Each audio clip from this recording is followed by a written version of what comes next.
चलिए शुरुआत करते हैं आज की न्यूज़पेपर की। हम पहली न्यूज़ देखेंगे पीआईबी से। पीआईबी में दो इम्पोर्टेंट न्यूज़ आई है। पहली जो आई है वो हमारी आर्मी की एक्सरसाइज से रिलेटेड है और ये जो एक्सरसाइज है उसका नाम है एक्स शक्ति 2021। ये एक्सरसाइज भारत और फ्रांस के बीच में आयोजित की जाती है और ये जो है एक बात ध्यान रखना, ज़्यादातर जो एक्सरसाइज है ना वो वार्षिक टाइप की होती हैं, लेकिन ये जो है द्विवार्षिक है भारत और फ्रांस के बीच में। ये 6वें नंबर का संस्करण था। अभी तक 6 ऐसी एक्सरसाइज आयोजित हो चुकी हैं। 12 दिन तक ये सैनिक का अभ्यास चला था, एक्सरसाइज चला था और 25 नवंबर को ये संपन्न हो गया था। इसमें आतंकवाद विरोधी माहौल से निपटने में चरमपंथी समूहों पर अपनी युद्ध शक्ति का प्रयोग कैसे करके करना है और उन पर हम अपना प्रभुत्व कैसे करके जमा सकते हैं कि आतंकवाद का माहौल जो है बन ही ना पाए। इसके अलावा दोनों की सेनाओं ने प्रशिक्षण लिया, ट्रेनिंग लिया और ये जो ट्रेनिंग था वो संयुक्त राष्ट्र चार्टर के तहत दोनों के संयुक्त रूप के वाले माहौल में आतंकवाद विरोधी अभियानों में प्रशिक्षण प्राप्त करने का अवसर इसमें उनको मिला था। इसके 2 चरण थे, ठीक है, जिसमें मुकाबले की तैयारी करना है, आतंकवाद विरोधी अभियानों के लिए, ठीक है, युद्ध से रिलेटेड ट्रेनिंग लेना है और अर्ध शहरी वातावरण में प्रशिक्षण की वैधता भी इसमें शामिल किया गया है। मतलब ऐसा नहीं है कि हमारी सेना शहरी क्षेत्र में ही बस अच्छे से परफॉर्म कर पाए, अर्ध शहरी क्षेत्रों में भी हमारी सेना अच्छे से कैसे काम कर सकती है उसके लिए भी इन्होंने ट्रेनिंग प्राप्त किया। इसके अलावा जैसे कि फ्रांस की सेना कैसे काम करती है, हमारी सेना कैसे काम करती है, तो उनकी जो प्रोसेस रहती है दोनों को आदान प्रदान किया गया है।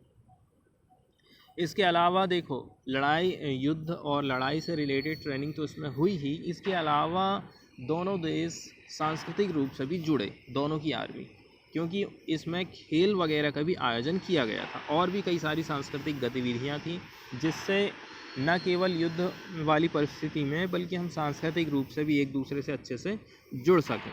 और कहा जा रहा है कि दोनों देश की जो सेनाएं हैं ना इससे काफ़ी संतुष्ट हैं इसके रिजल्ट से। ये जो एक्सरसाइज थी पूरे वर्ल्ड को आतंकवाद से मुक्त करने की शपथ की दिशा में एक और उल्लेखनीय मील का पत्थर साबित हुई है।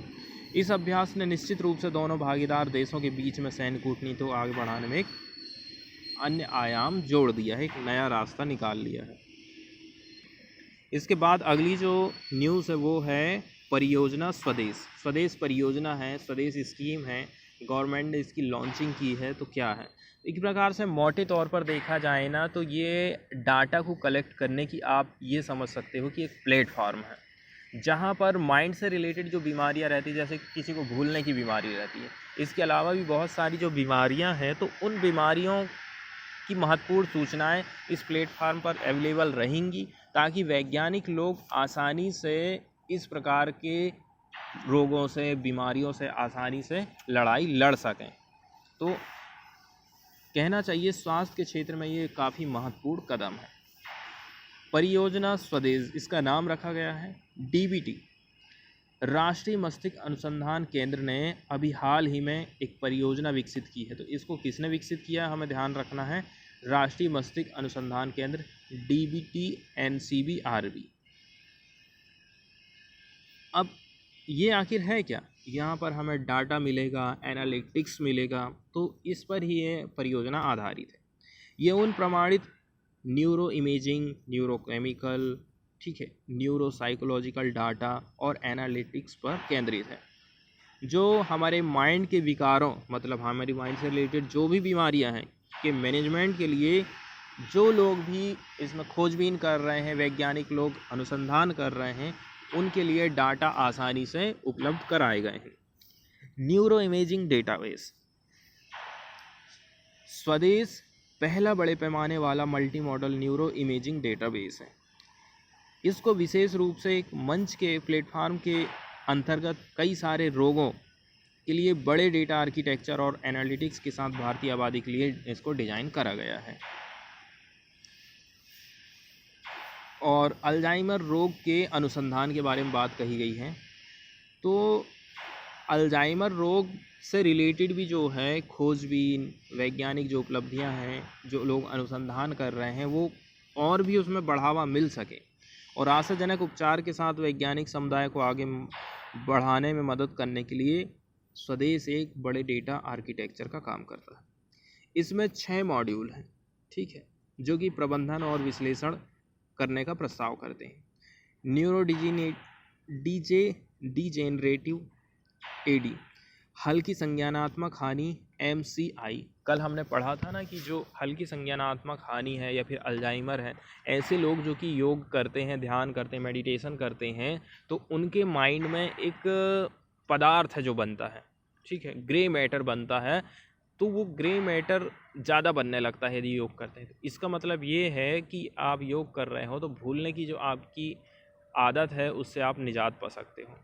इसके अलावा पार्किंसंस रोग, न्यूरोसाइक्रिएट्रिक, स्किज़ोफ्रेनिया और बाइपोलर विकार जिसको कहते हैं, न्यूरो डेवलपमेंट, ऑटिज्म और मिर्गी, कोरोना से संबंधित बीमारी और अन्य विकार और स्वस्थ विषय।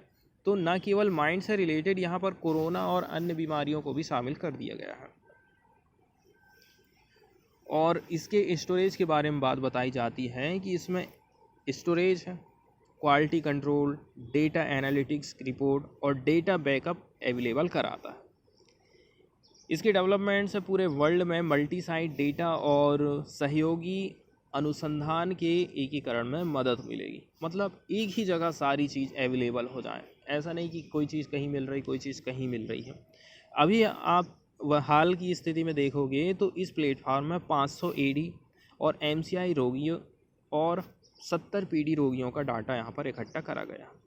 600 स्वस्थ वृद्ध व्यक्तियों और 800 स्वस्थ युवा व्यक्तियों के डेटा कंट्रोल भी इसके समूह में शामिल करे गए हैं ताकि सबकी कंपैरिजन किया जा सके। इसके अलावा नैदानिक अनुसंधान उपकरण की बात करी जाती है। DBT NCBRB ने स्वदेश के माध्यम से कई नैदानिक अनुसंधान उपकरण भी विकसित किए। तो प्लेटफॉर्म तो है ही, ये जानकारी डाटा कलेक्ट करता है, इसके अलावा कुछ टूल्स भी अवेलेबल कराए हैं। और यहाँ पर गौरी प्रणाली के बारे में बात करी जाती है, गौरी सिस्टम के बारे में। तो अनुकूल पैटर्न की पहचान करना है और ट्रेनिंग योजनाओं का यूज़ करना है। कौन करता है? गौरी सिस्टम, जिसमें MRI तौर तरीकों और न्यूरोसाइकोलॉजिकल बैटरी के साथ एकल और विभेदक निदान के लिए डिज़ाइन किया गया है। इसके अलावा NINSSTAT एक उच्च कार्य प्रदर्शन वाला बिल्कुल नवीनतम स्वचालित सांख्यिकीय परीक्षण चयन है जो कि सॉफ्टवेयर पैकेज के निष्पादन के लिए नैदानिक अनुसंधान में उच्च उपयुक्तता से युक्त है। और बात करी जाती है कल्पना MRS के बारे में। डेटा का विजुअलाइजेशन, प्री प्रोसेसिंग और परिमाणीकरण के लिए एक एकीकृत इंटीग्रेटेड ये पैकेज है। इसके अलावा प्रतीक के बारे में बात बताई गई है। Multi modal neuro imaging data का ये क्या करता है? एनालिटिक्स करता है और विश्लेषण करेगा। इसके लिए कई सारे न्यूरो इमेजिंग टूल को संभालने में भी विशेषता की ज़रूरत को कम कर देता है। स्टिमुलस के बारे में बात बताई जाती है। टाइमिंग इंटीग्रेट मॉडुलस STIM में एक बहुमुखी प्रतिमान डिजाइन प्रणाली, प्रस्तुति प्रणाली, कार्यात्मक MRI संबंधित उद्देश्यों के लिए वास्तविक समय प्रतिभागी प्रतिक्रिया संग्रह प्रणाली लगी है। इसमें सामान्य स्वस्थ स्थिति में गैर आक्रामक रूप से मस्तिष्क की गतिविधियों की मैपिंग करना है, हमारे माइंड की कई सारी बीमारियों का इलाज करना है, उनका मूल्यांकन करना है, ये सारी चीज़ें शामिल है।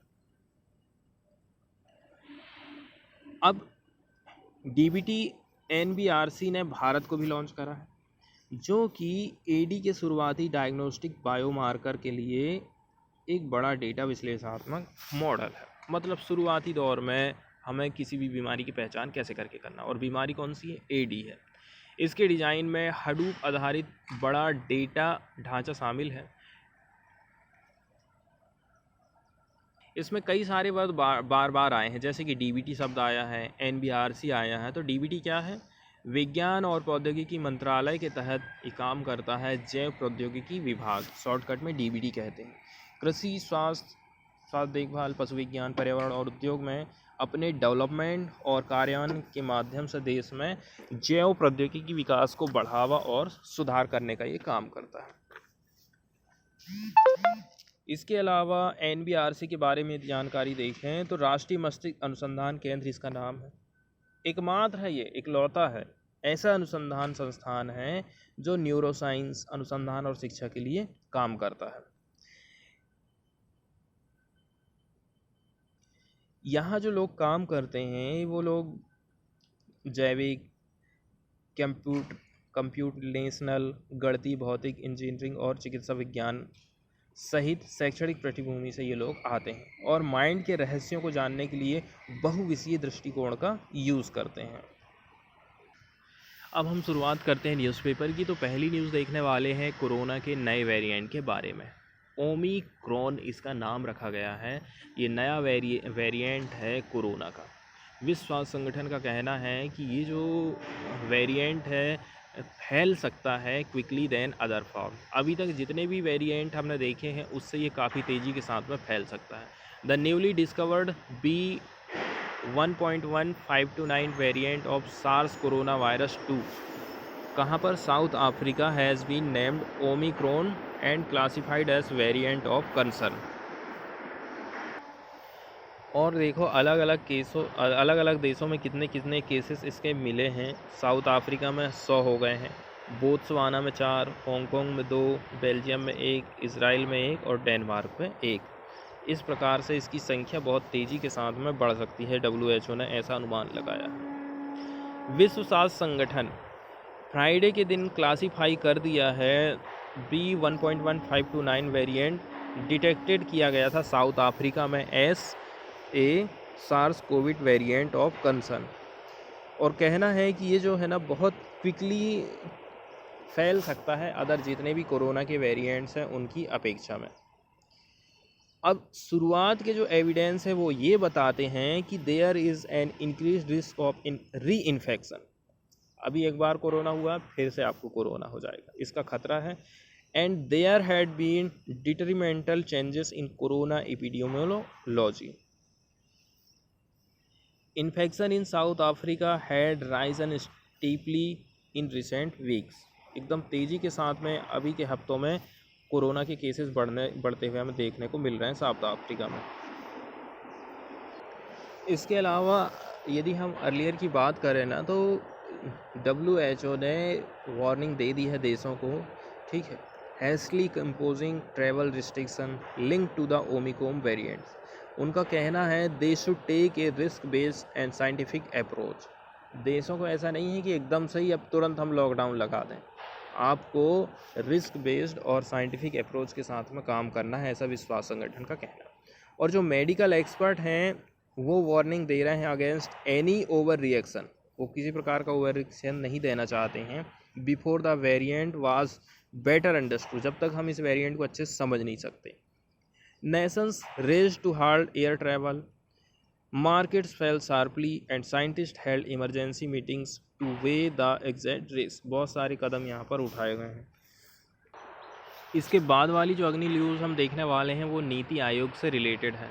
जैसे ही हमारा देश आज़ाद हुआ था तो सरकार को काम करने के लिए कुछ प्लानिंग करना पड़ता था, ठीक है। जैसे हमें कौन कौन से काम करना है, इसके लिए सरकार ने पंचवर्षीय योजनाएं चालू करी थी। तो पंचवर्षीय योजनाएं जो चालू करी थी वो आधारित थी रसिया के मॉडल पर आधारित, क्योंकि सबसे शुरू में रसिया नहीं अपनाया था इनको। तो सोवियत संघ की समाजवादी संरचना की योजनाओं को इसने अपनाया।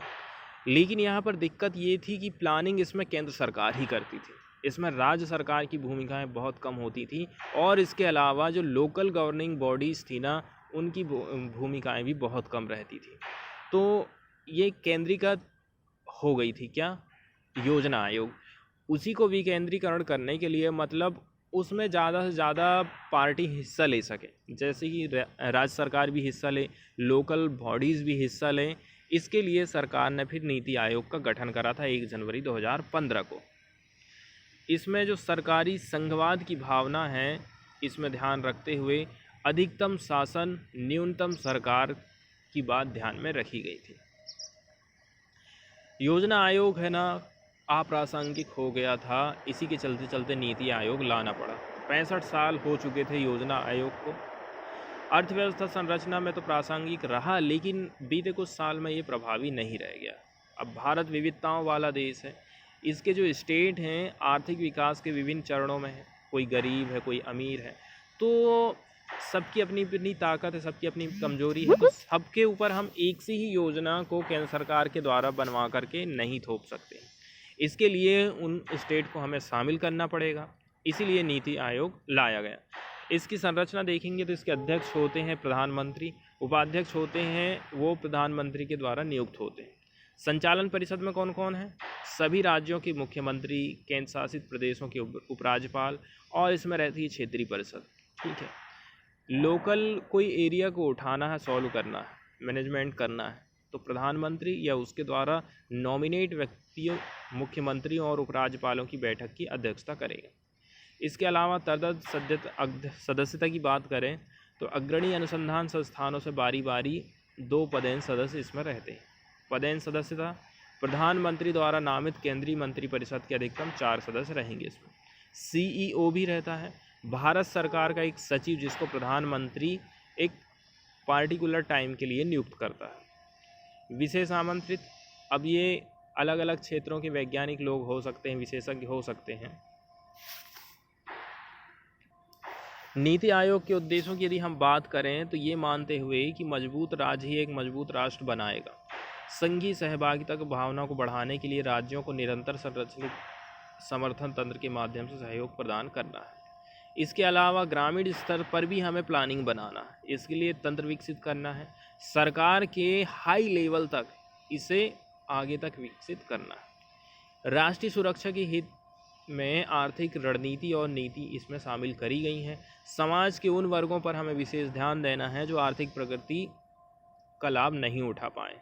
इसके अलावा अलग अलग कैंडिडेट, राष्ट्रीय और अंतर्राष्ट्रीय थिंक टैंक जैसे शैक्षिक नीतिगत अनुसंधान संस्थानों के बीच भागीदारी को बढ़ावा देना और नेशनल इंटरनेशनल विशेषज्ञ, चिकित्सक, अन्य भागीदारों की भी सहायता लेना है और ज्ञान, नवाचार, उद्यमशीलता की सहायता की प्रणाली बनाना है। कुछ यहाँ पर डिफरेंस बताया गया है नीति आयोग और योजना आयोग में। नीति आयोग क्या है? एक प्रकार से सलाहकार थिंक टैंक के रूप में काम कर रहा है। ठीक है, वो गाइड भी करने का काम करता है स्टेट को और केंद्र सरकार को भी। योजना आयोग था, इसने एक संवैधानिक निकाय के रूप में काम करा था, जबकि इसे ऐसा दर्जा नहीं मिला था। इसके अलावा सदस्यों की व्यापक विशेषज्ञता पर बल देता है कि हर सदस्य जो है विशेषज्ञ होना चाहिए। ये सीमित विशेषज्ञता वाला था और ये बॉटम अप पर काम करता है। कौन सा? नीति आयोग। और जो योजना आयोग था वो टॉप डाउन अप्रोच पर काम करता था। इसे नीतियां लागू करने का अधिकार नहीं है, जबकि योजना आयोग राज्यों के लिए नीति बनाता था। इसके अलावा उनको पैसा भी देता था कि आपको ये काम करना है तो आप इतने पैसा ले लीजिए। दूसरी बात, नीति आयोग को ये पावर नहीं है कि वो धन को आवंटित कर सके। ठीक है, ये पावर कहाँ है? वित्त मंत्री के पास है। लेकिन योजना आयोग में इसे मंत्रालयों और राज्य सरकारों को धन आवंटित करने की पावर दी गई थी। योजना का विकेंद्रीकरण है नीति आयोग, लेकिन पंचवर्षीय योजना के अंदर में ही। तो अब हम इसकी रिपोर्ट को देखेंगे जिसमें बताया गया है मल्टी डायमेंशनली पुअर। सबसे पहले हमें मल्टी डायमेंशनली पुअर को समझना होगा। तो ये क्या होता है? इसमें व्यक्ति बहुत सारी चीज़ों को फेस करता है, जैसे कि स्वास्थ्य में पैसा खर्च नहीं कर पा रहा है, लैक ऑफ एजुकेशन, उनके बच्चे पढ़ लिख नहीं पा रहे हैं, वो खुद नहीं पढ़ लिख पा रहे हैं, इनएडिक्वेट लिविंग स्टैंडर्ड, उनका जो रहने का स्टैंडर्ड है ना बहुत ही ज़्यादा अपर्याप्त है। इसके अलावा डिसएम्पावरमेंट देखने को मिलेगा, पुअर क्वालिटी ऑफ वर्क देखने को मिलेगा, मतलब ज़्यादातर बिल्कुल मेहनत मजदूरी वाले काम में ही ये लगे रहेंगे। थ्रेट ऑफ वायलेंस होने का खतरा रहता है। And living in areas that are environmentally hazardous, ऐसे एरिया में रहते हैं जो कि पर्यावरण के हिसाब से सही नहीं है, इसके बाद भी वो वहाँ पर रहते हैं। तो इस प्रकार से आप समझ सकते हैं कि मल्टी डायमेंशनली पुअर लोग कौन हैं। तो बात करी जाती है बिहार की कि बिहार की 50% पॉपुलेशन ऐसी है जो कई सारे एंगल से गरीब है। हम एक एंगल से नहीं कह सकते कि उनके पास रुपया पैसा नहीं है इसलिए वो गरीब है। स्वास्थ्य सुविधाएं हो, एजुकेशन के मामले में हो, रहने के स्टैंडर्ड के मामले में हो, बहुत सारे ऐसे डायमेंशन हैं जिसमें आधी आबादी गरीबी में जी रही है। नीति आयोग का डाटा ऐसा कहता है। झारखंड, यूपी, MP ये भी पुअरेस्ट स्टेट में आते हैं। Kerala, Goa lowest poverty rate यहाँ पर देखने को हमको मिलता है। पॉवर्टी इंडेक्स यहाँ पर बात बताई गई है, तो Bihar had the highest share of multi dimensionally poor people while Kerala the least.